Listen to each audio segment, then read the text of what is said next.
পবিত্র রমজান মাসের প্রথম রোজায় বাসায় ইফতার আইটেম করেছিলাম, কি করেছিলাম আর ওই দিন কিভাবে কাটালাম সেটাই আজকে আপনাদের সাথে শেয়ার করব। আসসালামু আলাইকুম, সবাই কেমন আছেন?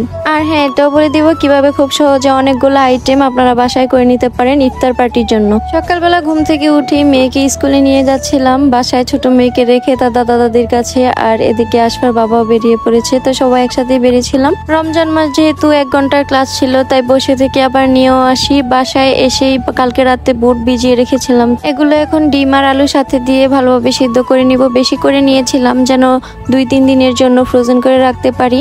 আর বাসায় এসে দেখি আব্বা রমজান মাসের জন্য বাজার করে নিয়ে আসছে, অনেকগুলো মুরগি নিয়ে এসেছিল। তো আমি বলছিলাম যে আব্বা আমার কাছে দেন, আমি কাটি।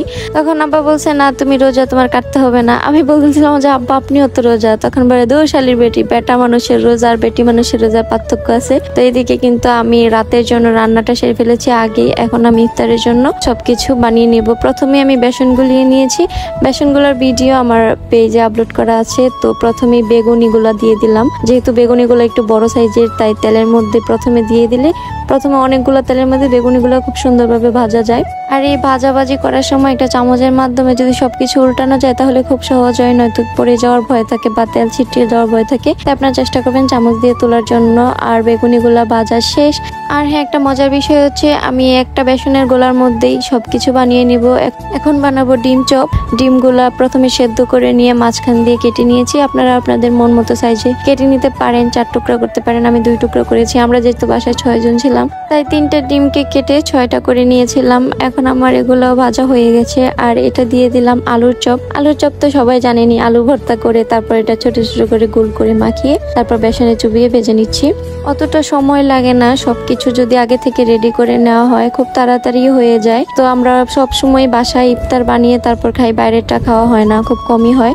এই তো এখন বানাবো লাল শাকের পকোড়া। আপনারা এখানে যে কোনো শাক ব্যবহার করতে পারেন। প্রথমে শাকটা ধুয়ে খুব চিকন করে কেটে নিতে হবে, তারপর এটার মধ্যে বেসনের গোলা দিয়ে দিতে হবে। সাথে আপনারা পেঁয়াজ মরিচ অ্যাড করতে পারেন, আমি কিছুই দেই নাই, তাড়াহুড়ো করছিলাম তাই একটু বেসনের গোলা দিয়ে এটা মাখিয়ে নিয়েছি। লবণ দিতে ভুলবেন না, লবণ দিয়ে তারপর এখন এটা সুন্দর করে গুল করে ছেড়ে দেবো তেলের মধ্যে। এটা খেতে খুবই ভালো হয়। সবকিছুই বেসনের মধ্যে গুলিয়ে দিচ্ছি, তার জন্য যেটা টেস্ট হবে না তা কিন্তু নয়, এক একটা আইটেমের জন্য এক এক রকম টেস্ট। আর এটা নিয়েছিলাম আলু, চিকন করে কেটে নিয়েছিলাম আমি। এখন এই শাকের পকোড়াগুলো খুব সুন্দরভাবে ভাজা হয়ে গেলে মুচমুচে দেখাই যায়, বোঝাই যায় লাল লাল হয়ে গেছে। তো তারপর এগুলো নামিয়ে এখন আলু পকোড়াগুলো দিয়ে দিচ্ছি। আলু পকোড়াগুলো সেম বেসনের মধ্যে ভালোভাবে মাখিয়ে নিয়ে তারপর ছোট ছোট করে ছেড়ে দিতে হবে। এটা খেতে খুব ভালো লাগে, ফ্রেঞ্চ ফ্রাইয়ের মতো লাগে কিছুটা, খুব টেস্ট হয়। তো আপনারা অবশ্যই এটা বাসায় চেষ্টা করে দেখবেন, আশা করছি আপনাদের কাছেও খুব ভালো লাগবে।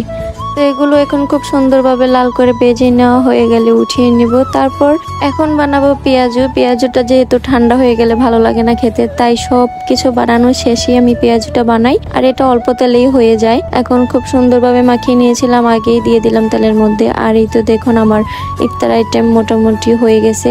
যেহেতু প্রথম রোজা, তাই একটু আগে রান্না করে গিয়েছিলাম। যদি দেরি হয়ে যায় ইফতারের সময়, তাড়াহুড়া একদমই ভালো লাগে না। সবকিছুই মোটামুটি ইফতারের 10 থেকে 15 মিনিট আগেই বানানো হয়ে গেছে।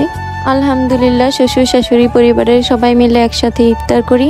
দোয়া করি সবার জীবনে যেন এই রমজান মাস রহমতের হোক, বরকতময় হোক। পুরো একটা বছর আমরা অপেক্ষা করি এই পবিত্র রমজান মাসের জন্য। আল্লাহর দরবারে লাখো শুকরিয়া, যিনি আমাদের নসিবে আরো একটি রমজান মাস রেখেছেন। আলহামদুলিল্লাহ। সবাই ভালো থাকবেন, সুস্থ থাকবেন। আসসালামু আলাইকুম।